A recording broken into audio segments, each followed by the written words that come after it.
दो शब्द कह दें, उसके बाद वो भी यहाँ से जाएंगे क्योंकि व्यस्तता बहुत है उनके लिए। एक जिला बहुत बड़ा अलीगढ़ जिला है और महानगर की सब ग्रामीण जनता को एक बार पुनः घूम करके देखने वाला, आज भारत जब से आजाद हुआ तब से कोई एक अध्यक्ष प्राप्त हुआ है आपको जो केवल पूरे जिला को घूम करके देख रहा है।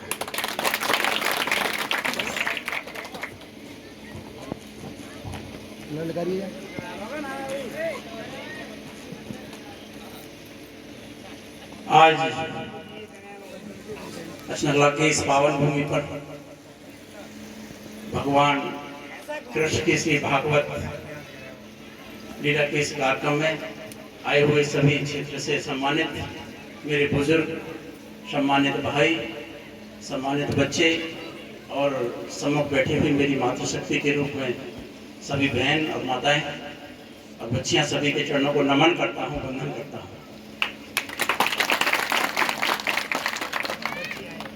और हम सबके इस भागवत के द्वारा मार्गदर्शन कर रहे आदरणीय श्रद्धेय पप्पू शास्त्री जी, जिनके प्रवचनों से हम भगवान कृष्ण की जो लीलाएं थी या उनके जो आदर्श के साथ साथ हमको किस तरह से अपने देश और समाज और अपने भारत की संस्कृति को कैसे आगे बढ़ा सकते हैं, उनका मार्गदर्शन, उनकी जो प्रेरणा थी उसे कैसे हम आगे बढ़ा सकते हैं, उन सब का ज्ञान गीता के द्वारा होता है। बंधुओं, ये सच है कि यहाँ आए हुए सभी भगवान कृष्ण के वंशज हैं। मैं उनके चरणों को सभी के को चरण करता हूँ, नमन करता हूँ, वंदन करता हूँ। और जब जब राधा रानी की बात आती है, भगवान कृष्ण की बात आती है, तो ब्रज की बात आती है, माँ जननी की बात आती है, माँ भारत माता की बात आती है, माँ सरस्वती की बात आती है, माँ गंगा की बात आती है। तो जहाँ जहाँ माँ शब्द लगता है, हमें अपनी माता बहनों का सम्मान बहुत करना चाहिए, क्योंकि माता बहनों के सम्मान से ही सब कुछ आगे बढ़ता है, देश समाज आगे बढ़ता है। और आज मैं आपके सभी माताओं के चरणों को नमन इसलिए भी करता हूँ कि लगातार आप 3-4 किलोमीटर लगभग धूप में चलकर आज भोलेनाथ जी के मंदिर पर भगवान कृष्ण की भागवत के इस कार्यक्रम को शुभारंभ करने में आपने पैदल चलकर कलश लेकर यहाँ आई हैं, तो ये बहुत बड़ी बात है। क्योंकि घर से चलना बड़ा मुश्किल होता है और घर के काम को भी देखना और भगवान की इस पवित्र भागवत कथा को सुनने के लिए। और मुझे पता लगा कि हमारे प्रधान जी बता रहे थे कि हमारी माताएं सुबह 6 बजे 5 बजे गांव में परिक्रमा करती हैं, सुबह की परिक्रमा करती हैं। ये बहुत बड़ी बात है।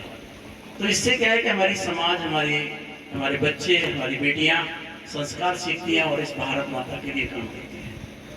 मैं यही कहूँगा कि इस भागवत के द्वारा यहाँ जब भी आप आएँ, समय निकालकर अधिक से अधिक भागवत का ज्ञान प्राप्त करें, अपने इस देश को, समाज को, अपनी एकता को, अपनी भाईचारे को और सभी समाज के लोगों को मिलजुल कर आगे बढ़ाने के लिए परंपरा को आगे बढ़ाएं।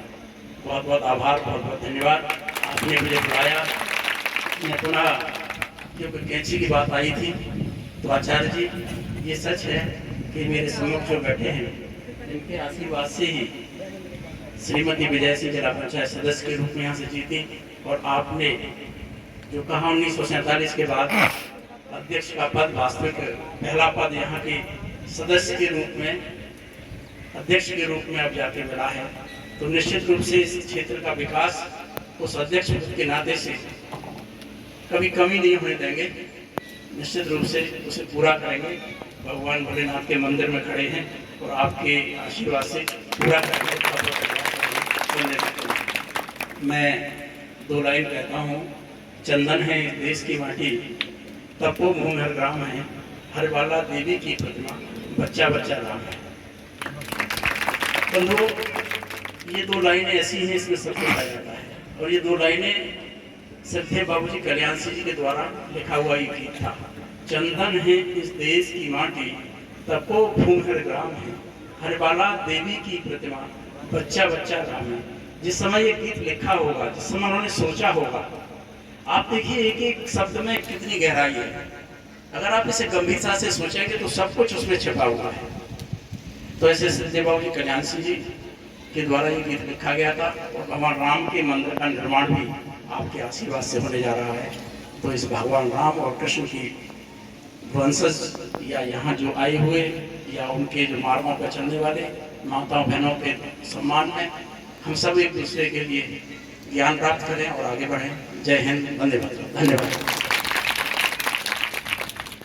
हेलो, हमारे माननीय अध्यक्ष जी ने भगवान राम और कृष्ण के बारे में 2 शब्दों में इतना कह दिया कि भारत की संस्कृति की पहचान ही इन दोनों अवतारों से है।